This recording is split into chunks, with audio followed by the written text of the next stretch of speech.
Hello everyone, ये lecture 110 है। ये हम जनरली स्ट्रेसेस के बारे में डिस्कस कर रहे थे। तो अब क्या है कि जैसे स्ट्रेसेस में कंबाइंड स्ट्रेसेस का भी चीज़ें हो सकती हैं जो कि किसी भी मेंबर में हमारे लग सकती है। कंबाइंड स्ट्रेसेस का मतलब हुआ कि डायरेक्ट और बेंडिंग स्ट्रेस दोनों का रोल इसमें आए।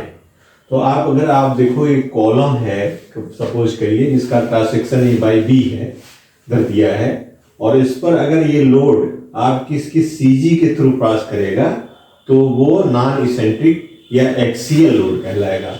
जो load is passing through the CG अगर से पास होगा, passing through the CG, that is called the axial load. That is called the axial load. और उसकी वजह से जो स्ट्रेस डेवलप होगा that is called direct stress.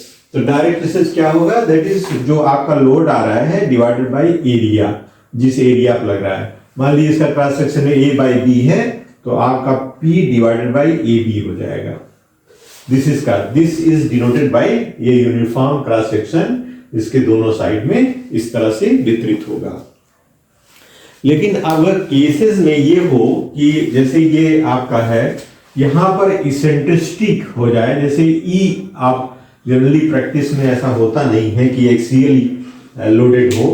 इसमें भी हम परमिशन करते हैं कि दैट इज प्लस माइनस कितना mm तक वेरिएशन हो सकता है। तो उसके हिसाब से ये लोड जो है आपके एक्सियल से ना जाकर के ये इसेंट्रिक है, मींस इस डायरेक्शन में y के रिस्पेक्ट में इसेंट्रिक है। तो ऐसे केसेस में जो E है, इसकी वजह से आप दो लोड के इमेजिन कर सकते हैं। दैट इज इसकी CG से एक लोड इस तरह से पास कर रहा है और एक अपोजिट डायरेक्शन में इस तरह से कर दिया, तो this P and this is P, और एक जो P आपका यहां आ रहा है ये है। तो दिस P और ये P मिला क्या बनाएगा? This will make a moment create कर देगा, और एक एक्सियल लोड भी इस पर आ जाएगा। तो इस तरह से अगर कोई लोड इसेंट्रिक होता है तो उसमें दो चीजें आ जाएंगी। एक तो आपका डायरेक्ट स्ट्रेस आ जाएगा, और दूसरा जो है मोमेंट आ जाएगा, दैट इज P इंटू ई के बराबर। इस मोमेंट की वजह से हमें क्या है, we will get the section modulus. जैसे आप यहां पर देखो कि आई वाई के रिस्पेक्ट में, आई एक्स के रिस्पेक्ट में होता है आपका, दैट इज ये हमने b लिखा है और ये लिखा है, तो b into a cube by 12 होता है, लेकिन आई वाई में a b क्यूब बाई 12 हो जाएगा। तो इसका z वाई क्या होगा? I Y divided by b by 2, तो a b स्क्वायर बाई 6 हो जाएगा। तो अब अगर आप बेंडिंग स्ट्रेस सोचें तो दो बेंडिंग स्ट्रेस इसमें, यहाँ एक इस सिरे पे जिस साइड में आपका फोर्स लग रहा है, और एक अपोजिट डायरेक्शन में भी डेवलप होगा। तो वो जो आपका डेवलप होगा वो plus minus m by Z होगा।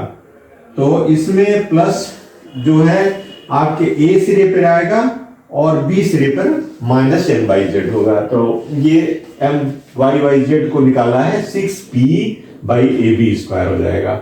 हमारा कंबाइंड स्ट्रेस 8a क्या होगा? पॉजिटिव हुआ p by A plus 6p into A by A B square. p by A B को कॉमन ले लेंगे तो 1 प्लस 6e बाई बी हो जाएगा, दैट इज कंप्रेसिव हो जाएगा। दूसरे सिरे पे जो आपका स्ट्रेस आएगा that is p by A B A minus ये होगा, तो 1 माइनस 6e बाई बी हो जाएगा। अगर इस पॉइंट पर अगर आपका कंप्रेशन रहे या टेंशन ना डेवलप हो तो इसके लिए क्या है, इसको आप जीरो कर दोगे, तो E की वैल्यू क्या होगी? b बाई 6 के अंदर ही रखनी पड़ेगी।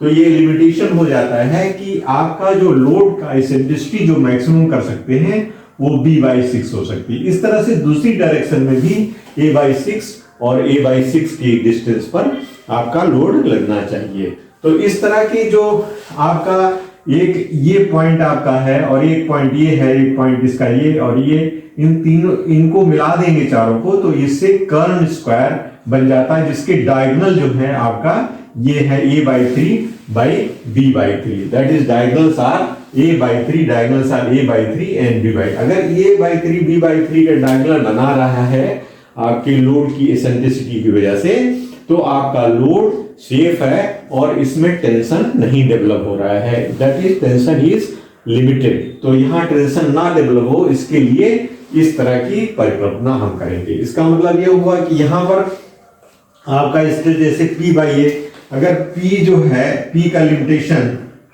P M बाई Z जो आपका आ रहा है, M बाई Z जो आ रहा है वो P बाई ए के बराबर हो या उससे थोड़ा कम हो, तब उस केस में आपका पॉजिटिव बना रहेगा, that is M by Z is less than or equal to P by A अगर रहेगा तो ये कंप्रेशन जोन में रहेगा, इसमें टेंशन आपका डेवलप नहीं होगा।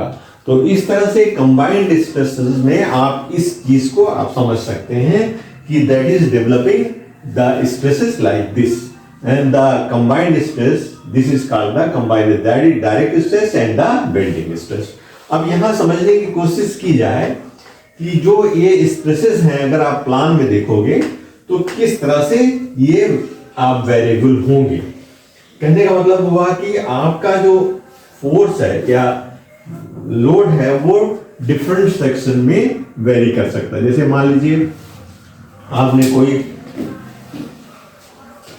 कोई भी सेक्शन आप लोगे तो आपको इस तरह की परिकल्पना में आप आ सकते हो। तो यहां क्या है, this is Y Y direction और this is your X X. तो फोर्स कैन बी हियर, दोनों पॉइंट से इसेंट्रिसिटी हो सकता है, this is your E X X मान लीजिए, या आप वाई वाई कर लीजिए और इसको ई एक्स एक्स कर लीजिए। तो ये यहां पर लोड P अगर कोई लग रहा है तो दोनों डायरेक्शन से आपका इसेंट्रिसिटी हो गया, means this is eccentric to E X direction और ई वाई डायरेक्शन हो गया। तो यहां पर चीजें हैं, यहां भी हो सकता है, कहीं पर यहां भी हो सकता है, यहां भी हो सकता है, यहां भी स्ट्रेसेस हो सकते हैं। तो इनकी वजह से क्या है, कंबाइंड स्ट्रेसेस, डिफरेंट टाइप के स्ट्रेसेस हमको डेवलप करने को मिलेगा, जो हम एग्जांपल की मदद से समझने की कोशिश करेंगे। अभी क्या है, मान लीजिए कि कोई एक एग्जांपल लेके हम कोई क्वेश्चन करना चाहें। सपोज करिए कि अगर मान लीजिए कि एक सर्कुलर जिसका 600 किलोमीटर डिस्टेंस था, 35 mm, 250 mm carries A column of diameter 250 mm, column जिसका डायमीटर है 250 mm,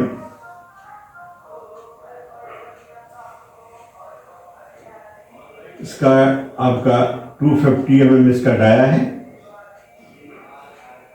250 mm मान लीजिए सपोज करिए, और it carries A vertical load of 6 35 mm from the axis. तो मान लीजिए यहां से ये 35 mm पर 600 किलोमीटर का लोड लग रहा है, यहां से 35 mm पे। तो इसके स्ट्रेसेस की गणना आपको करना है, इसके स्ट्रेसेस को फाइंड आउट करना है। You have to find out the stresses, this will be something like this. तो ये स्ट्रेसेस कितना हो वो आपको फाइंड आउट करना है। तो इसमें आप ये सर्कुलर क्रॉस सेक्शन है, तो सर्कुलर क्रॉस सेक्शन में आपका ये क्या होगा, that is A is equal to pi by 4 d square. A equals to, this is not running, और कोई है, A equals to pi by 4 into 250 square, this is your area हो जाएगा। और what is Z, Z is equal to pi d4 by 32 into d, that is pi d cube by 32, this is your Z, Z by 2, this is pi d4 by 64 होता है, उसको हमने क्या किया है, d बाई 2 से divide कर दिया है। पाई d4 बाई 64 को d बाई 2, मतलब आपका जो that is moment of inertia I जो होता है, I x x या y बराबर होगा, this is your pi d4 by 64 होता है, दिस इज 64। तो और d बाई 2 जो है आपका y हो जाएगा, तो I बाई y क्या है, this is not running, I by y equals to d by 2, तो I by y equals to pi D cube by 32 ये हो जाएगा। तो आपका स्ट्रेसेस क्या होगा, that is P by A is equal to pi, ये 4 आ गया, यहां पाई हो गया, into D square plus m by Z, m equals to p into E, E equals to your 35 mm divided by Z, m by Z is equal to pi d cube into 32. This is your value.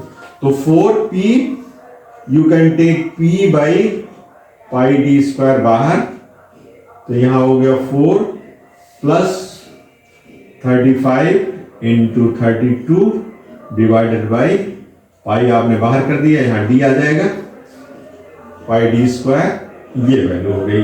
अब p की value आप रख दीजिए यहाँ पर, you will get, so this will B plus minus, आप कर सकते हैं प्लस माइनस, तो एक सिरे पे हो जाएगा p is equal to your 600 kilo newton into 10⁻³ divided by pi into 250 square, और यहाँ ब्रैकेट में 4 plus minus 35 into 32 divided by D equals to 250।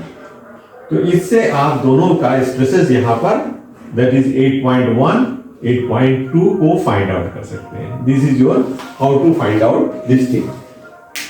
तो इस तरह से आप इनकी वैल्यूज को, जो भी वैल्यू आएगी आप वहां पुट करके इसको निकाल सकते हैं, that is called the combined stress. तो यहाँ इस लेक्चर में यहाँ तक ही रहने हैं, इसके बाद फिर 1 बाई 1 हम डिफरेंट सिरे पे, जैसे आपका यहाँ पॉइंट है, ये मान लीजिए ये BC पॉइंट है, A B ये D है, तो इस सिरे पर कितना स्ट्रेस होगा, इस पर कितना होगा, इस पर कितना होगा, ये डिफरेंट फोर्सेस लग रहे हैं, तब हम किसका है, तो ये कंबाइंड स्ट्रेसेस की गणना हम लोग नेक्स्ट क्लास में करेंगे। तो थैंक यू अटेंडिंग क्लास, आगे के क्लास में भी आप ध्यान रखिएगा, तो हम लोग इसको डिस्कस करेंगे। Thank you very much.